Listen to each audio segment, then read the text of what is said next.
वाराणसी की ठंडी रात थी। घड़ी में 11:47 बज रहे थे। सविता ऑटो से उतरी और सामने खड़े उस पुराने 2 मंजिला मकान को देखने लगी। मकान बाकी घरों से अलग था। दीवारों की पुताई उखड़ी हुई, खिड़कियों पर जंग लगे लोहे की सलाखें और छत पर टूटी हुई रेलिंग। मकान मालिक, एक दुबला-पतला आदमी, अंधेरे से बाहर आया। कम किराया है, उसने कहा, लेकिन एक शर्त है। ऊपर वाला कमरा मत खोलना। सविता ने हल्की मुस्कान दी। कोई स्टोर रूम होगा, उसने सोचा। वो अंदर चली गई। पहला दिन। घर अंदर से उतना बुरा नहीं था। नीचे 2 कमरे, एक किचन और सीढ़ियाँ जो ऊपर जाती थीं। ऊपर का दरवाजा बंद था। उस पर पुराना ताला लगा था। रात 12 बजे सविता बिस्तर पर लेटी थी। अचानक ऊपर से धीमी आवाज आई। टक टक टक, जैसे कोई लकड़ी पर नाखून घसीट रहा हो। सविता उठ बैठी। कुछ देर बाद सब शांत। पुराना घर है, लकड़ी सिकुड़ती फूलती रहती है, उसने खुद को समझाया। दूसरी रात। ठीक 12 बजे। इस बार आवाज साफ थी। कदमों की आहट। धीरे धीरे, जैसे कोई ऊपर चल रहा हो। सविता का दिल तेज धड़कने लगा। वो सीढ़ियों के पास गई। ऊपर अंधेरा था। दरवाजा बंद, लेकिन ताला गायब। उसने हाथ बढ़ाया। दरवाजा खुद ब खुद थोड़ा खुल गया। अंदर से ठंडी हवा आई। उसने तुरंत दरवाजा बंद किया और नीचे भाग आई। तीसरी रात, पहला संकेत। इस बार आवाज के साथ फुसफुसाहट भी थी। सविता। वो जम गई। किसी ने उसका नाम लिया था। वो धीरे धीरे सीढ़ियाँ चढ़ी। कमरे का दरवाजा पूरी तरह खुला था। अंदर दीवारों पर अजीब खरोंच के निशान थे। और एक कोने में पुरानी लकड़ी की अलमारी। जमीन पर धूल में उंगलियों के निशान थे, जैसे किसी ने अभी अभी चलकर अलमारी तक गया हो। अचानक पीछे से दरवाजा बंद। धड़ाम। कमरे में अंधेरा। सविता ने मोबाइल की टॉर्च ऑन की। दीवार पर खून जैसे लाल रंग से लिखा था, तुम देर से आई हो। सविता की सांस अटक गई। रहस्य की शुरुआत। अगले दिन वो सीधे मकान मालिक के पास गई। ऊपर क्या है? उसने पूछा। मकान मालिक की आंखों में डर था। वो कमरा 20 साल से बंद है, उसने कहा। वहाँ एक लड़की रहती थी। नाम था आरती। क्या हुआ था उसे?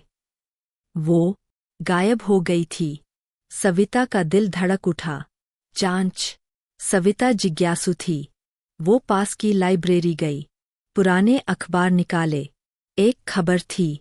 2003 में युवती रहस्यमय तरीके से लापता। फोटो देखकर उसका खून जम गया। वो लड़की बिल्कुल उसी जैसी दिखती थी। समान चेहरा, समान आंखें। नीचे लिखा था, आखिरी बार अपने कमरे में देखी गई।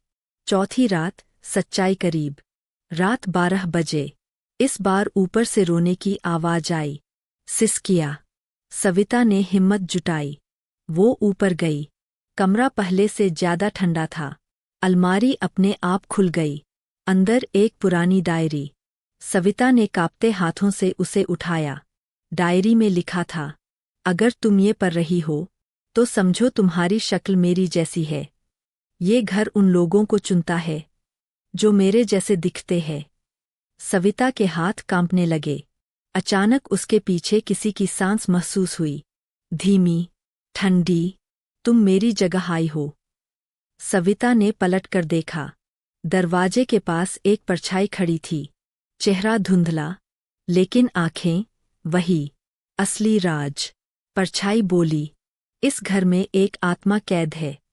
हर 10 से 15 साल में वो अपने जैसे चेहरे वाली लड़की को बुलाती है। क्यों? सविता चिल्लाई। क्योंकि उसे बाहर निकलना है। अचानक सविता के सिर में तेज दर्द हुआ, जैसे कोई यादें जबरदस्ती उसके दिमाग में भरी जा रही हों। फ्लैश। आरती सीढ़ियों पर खड़ी है। कोई उसे पीछे से धक्का देता है। वो गिरती है। सिर फटता है।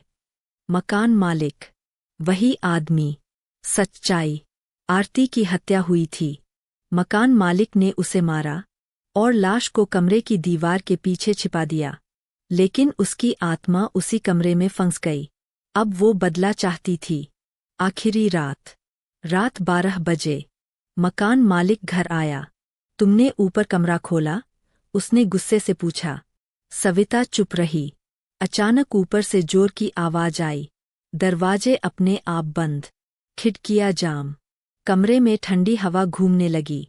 आरती की आत्मा प्रकट हुई। आज सच बाहर आएगा। दीवार खुद ब खुद टूटने लगी। अंदर से कंकाल दिखाई दिया। मकान मालिक कांपने लगा।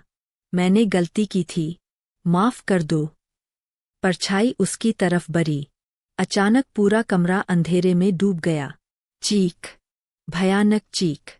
सुबह पड़ोसी इकट्ठा हुए। पुलिस आई। मकान मालिक सीढ़ियों के नीचे बेहोश मिला। दीवार टूटी हुई थी। अंदर से कंकाल बरामद हुआ। मकान मालिक ने सब कबूल कर लिया। लेकिन सविता, वो गायब थी।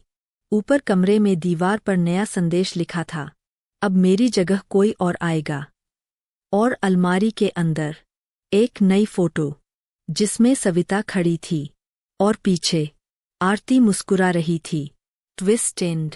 कुछ महीने बाद वही घर फिर किराए पर चढ़ा। नई लड़की आई। मकान मालिक जेल में था, लेकिन ऊपर वाला कमरा फिर भी बंद था।